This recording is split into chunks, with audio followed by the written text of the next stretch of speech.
Long before charts, models, and long before charts, models, and economics textbooks existed, one man recognized a simple but unsettling truth. Wealth does not rise in a straight line. Power does not accumulate forever. And prosperity, when left unchecked, carries within it the seeds of its own decline. This was not a university theory. It was the observation of someone who had witnessed empires rise, reach their peak, and slowly decay from within. Welcome to the intersection of money, power, and history. And let's be clear from the beginning, nothing is ever as simple as it appears. In the 14th century, while Europe was struggling with plagues, wars, and feudal fragmentation, a thinker in North Africa was perhaps defining economic cycles in their most accurate form. His name was Ibn Khaldun.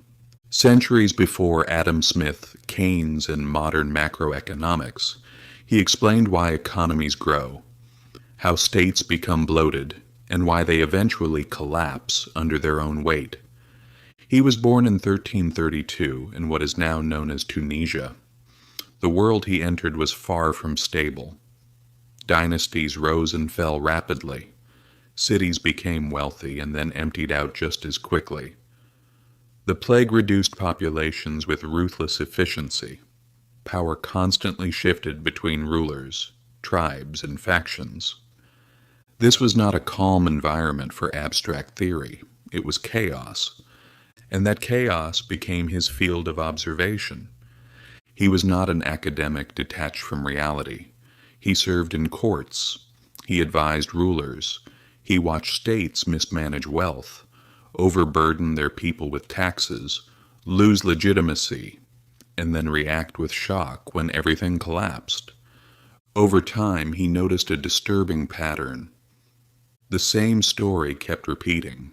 Names were different, religions were different, geographies were different, but the curve was always the same. Discipline turned into comfort, comfort turned into display, display turned into decay. What makes him still relevant today is this. Economic systems are not machines. They are living structures. They rest on trust. They rely on shared belief. They survive through incentive structures. When these weaken, no amount of wealth or authority can sustain the structure. At the center of his thought was the concept of asabiyyah, social cohesion, the invisible bond that holds a society together. But this was not merely cultural unity.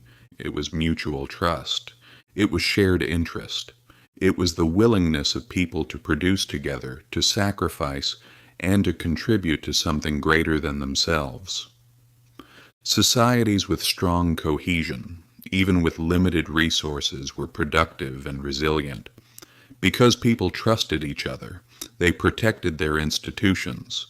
They upheld norms that supported long-term stability. Wealth followed them. Not because they were initially richer, but because their structure allowed productivity to flourish. But success changes behavior. As wealth grows, elites drift away from the productive base. Leaders become insulated.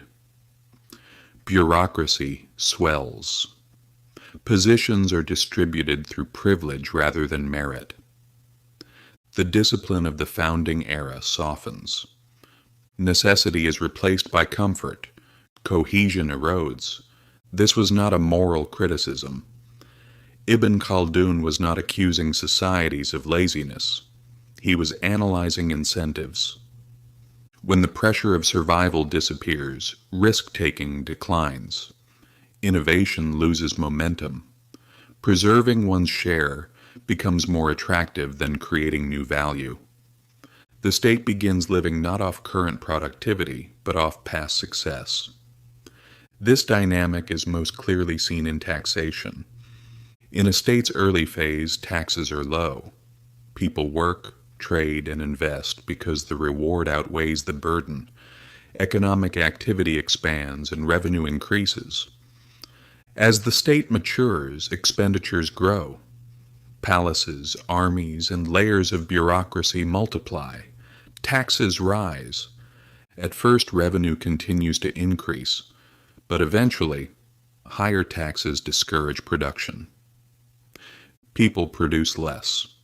Trade contracts. The tax base shrinks. To preserve revenue, taxes are raised again. Each increase accelerates the decline.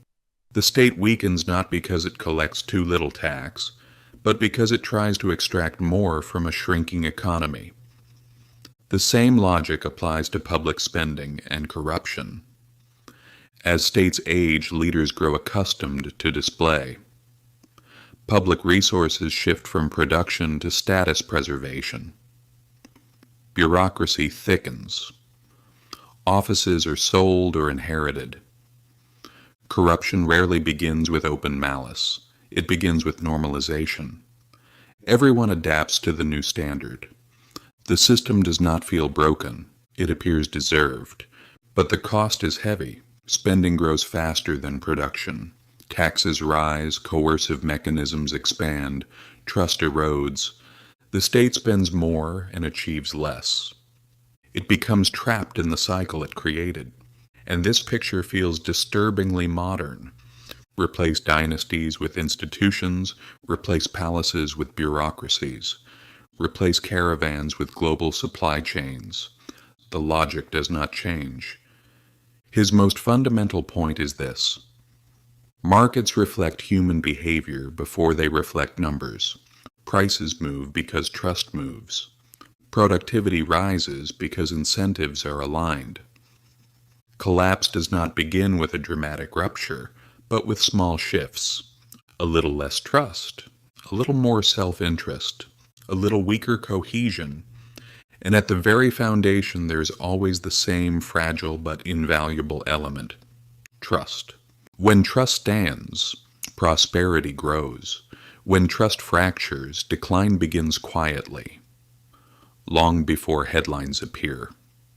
You cannot escape cycles, but you can learn not to be surprised by them. You do not mistake the peak for permanence. You do not confuse size with stability. You do not look only at prices while incentives are shifting beneath them. True financial awareness may begin here. Not with perfect prediction, but with measured humility. History does not repeat because people are foolish. It repeats because incentives remain consistent. And beneath every system lies the same fragile foundation: trust.